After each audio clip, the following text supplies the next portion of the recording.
Cela ne vous a sans doute pas échappé, la navette Navly, électrique et sans chauffeur, a été inaugurée en grande pompe au début du mois de septembre.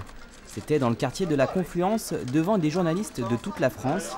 Un mode de transport du futur que l'on doit à une société, Navia, basée à Paris et Villeurbanne. C'est un véhicule qui est symétrique, donc pas ni d'avant ni d'arrière. Vous avez des lidars devant en frontal qui vont à l'horizontale du véhicule et un lidar qui plonge vers le bas. Et tout autour des véhicules, vous avez des caméras et des capteurs. On a une station GPS sur le site. Dans les locaux villeurbanais de la société se trouvent les équipes commerciales ainsi que les ingénieurs en charge des tests et des validations. Ce sont eux qui ont mis en place des process pour s'assurer du bon fonctionnement du véhicule autonome. Seul un technicien est présent à bord en permanence pour prendre la main en cas d'urgence et informer les passagers. On va aller là-bas à l'arrêt Salin, un arrêt qui est intermédiaire sur le parcours, puis un arrêt Passerelle à côté de Confluence, et ensuite un arrêt quasiment à hauteur de l'arrêt des tramways, de l'autre côté du centre Confluence, le long de la Darse.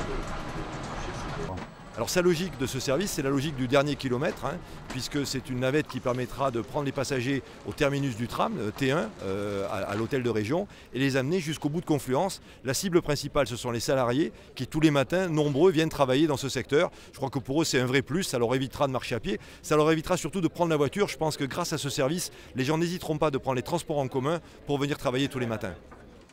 Bonne journée à tous. Merci, au revoir.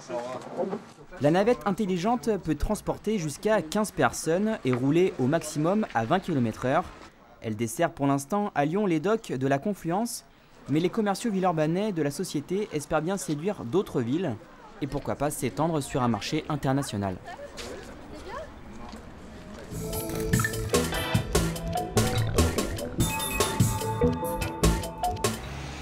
Début septembre, une nouvelle école un peu particulière a ouvert ses portes à des élèves villeurbanais de primaire. Il s'agit de l'école Rosa Parks, sortie de terre, ou plutôt pourrait-on dire déposée sur terre, en l'espace de quelques mois. L'établissement, conçu à partir de bâtiments modulaires, a littéralement été acheminé et déposé sur une partie de la cour du collège Maurice-Leroux. La construction en préfabriqué se veut temporaire, le temps que l'autre école Rosa Parks, entre guillemets la vraie, soit construite dans la ZAC Gratte-Ciel-Centre.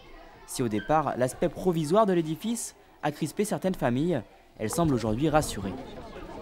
Je craignais un peu pour mon fils en fait. Je pensais que c'était pas solide, pour l'hiver surtout. Et puis non, finalement non, pas déçu du tout. Et après en termes d'effectifs dans les classes, ils sont même moins nombreux, donc on a presque les avantages d'une école de campagne, mais en ville. Donc honnêtement, nous pour l'instant on est vraiment très satisfaits. Le projet a été initié afin de désengorger d'autres établissements et faire face à la croissance démographique de la ville. Avec ce nouveau groupe scolaire, certains parents ont donc dû s'adapter. Au milieu de l'année dernière, on n'était pas forcément super favorable. On se retrouve avec des fratries éclatées entre deux écoles là. Mais bon voilà, maintenant ça se met en place. On voit que les moyens ont été mis pour que ça se passe bien. Ça va quoi en fait. Ouais. C'est assez souple au niveau des horaires. Avant d'en arriver à cette adhésion, le dialogue a été activé pendant plusieurs mois entre l'école et les familles. Une journée porte ouverte a même été organisée à quelques jours de la rentrée pour accueillir parents et enfants. Objectif, montrer que l'établissement ne proposera pas des prestations au rabais.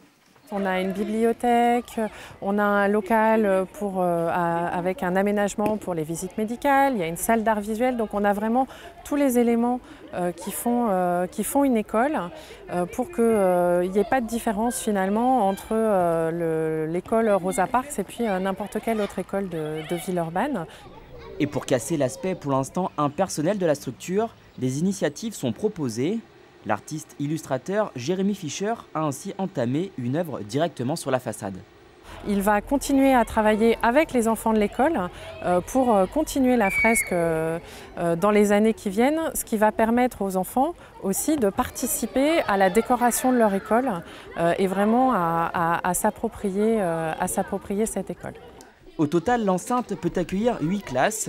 Certains enseignants sont issus d'autres établissements de la ville et n'ont vu aucun inconvénient à venir ici, bien au contraire.